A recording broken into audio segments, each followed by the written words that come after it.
Hello, അപ്പൊ എല്ലാവർക്കും ഒരുപാട് നന്ദിയുണ്ട്. നമുക്ക് ഇന്ന് 50,000 സബ്സ്ക്രൈബർ ആയിട്ടുണ്ട്. അപ്പൊ നിങ്ങളുടെ എല്ലാവരുടെയും സപ്പോർട്ടിന് ഒരുപാട് നന്ദി. പിന്നെ തുടർന്നും നിങ്ങളുടെ സപ്പോർട്ട് ഞാൻ പ്രതീക്ഷിക്കുന്നു. അപ്പൊ എന്റെ എല്ലാ സബ്സ്ക്രൈബേഴ്സിനും ഒരുപാട് നന്ദിയുണ്ട്.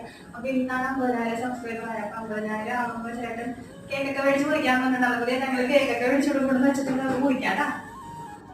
അപ്പോഴേ ഞാനും ചേട്ടനും കൂടെ പോയിട്ടാണ് കേക്കൊക്കെ വാങ്ങിക്കൊണ്ടത്. അങ്ങനെ കേക്ക് വീട്ടിൽ കൊണ്ടുവന്ന് കട്ട് ചെയ്യാൻ നേരപ്പോൾ ഞാൻ പറഞ്ഞേ എല്ലാവർക്കും കേക്ക് കൊടുക്കുന്ന വീഡിയോ ഒന്ന് ചേട്ടനോട് എടുക്കാൻ പറഞ്ഞു. എൻ്റെ ദൈവമേ, ആരോടാ ഞാൻ ഈ പറഞ്ഞതെന്ന് പിന്നെ ചിന്തിച്ച് പോയി കേട്ടാ.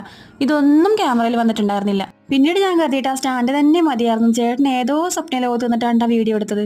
രാത്രി ആയപ്പോഴത്തേക്കും എഡിറ്റ് ചെയ്യാൻ നിന്നപ്പോഴേ ഇതൊന്നും കാണാനില്ല. അങ്ങനെ ഉറങ്ങിക്കിടന്ന് വെച്ച് പിള്ളേരെ കുത്തിപ്പൊക്കി എഴുന്നേപ്പിച്ച് രണ്ടാമത് കേക്ക് കൊടുക്കുന്ന സീനാണ്. അതുകൊണ്ട് ടാമിക്കുട്ടിയെ ഉറക്കപ്പിച്ചാണ്. അപ്പനെ രാത്രി ഉറക്കത്തിൽ നിന്ന് എഴുന്നേപ്പിച്ചിട്ട് കേക്ക് കൊടുക്കാന്ന് വിചാരിച്ചില്ല, അപ്പനെ തലക്കെട്ട് അടിക്കും. അതുകൊണ്ട് അപ്പനെ ഞാൻ നൈസായിട്ട് ഒഴിവാക്കിയിട്ടാ. ഇനി ഞങ്ങൾ രണ്ടുപേരും അങ്ങോട്ടും ഇങ്ങോട്ടും കൊടുക്കുന്നത് കറക്റ്റായിട്ട് കിട്ടിയിട്ടുണ്ട്. അത് ആലും എടുത്തതാണേ. നമ്മുടെ മിക്കിക്ക് കേക്ക് കൊടുത്തു. പിന്നെ അമ്മേനെ വീഡിയോ കോൾ ചെയ്തു. അപ്പോൾ ആ നേരം കൊണ്ട്